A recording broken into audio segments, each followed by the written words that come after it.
I want to talk about Roe versus Wade for a minute. I wrote about this in my Dozier, and I didn't just write about it. I've also made several videos expressing why abortion is not only anti-constitutional, it's inhumane, and it is against people's right to thrive, obviously.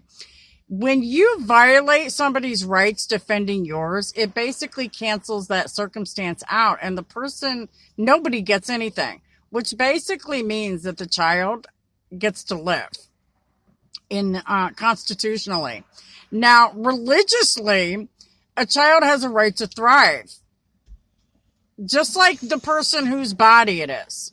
Okay, you have a point of stopping conception. So you have a choice with your body prior to creating an issue, causing this unborn child to have a choice. They don't get a choice. No matter which way you deal it, they don't get a choice. You as a person, as a woman and a man, have a choice as to whether or not you create the act that causes conception.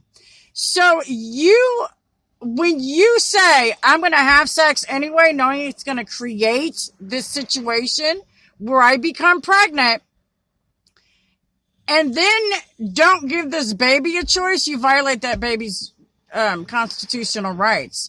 They have a right, just like you do, to live. And so since you have a choice as to whether or not you create that opportunity to give them a right to live, you are violating their rights by abortion, religiously, ethically, and humanitarian wise. So anybody who's sitting here hollering that they're pro-abortion, but they're talking about, oh, we don't want you to spank your children, and we don't want you to have a right to your choice in health care and all this and that. Well, you're anti-constitutional. Now you've created a situation where you have denied somebody the right to choice. When you're trying to holler about your right to choice, you shouldn't have been so selfish to lay down and not have self-control. You should have had self-control when you had a choice as to whether or not you create that child.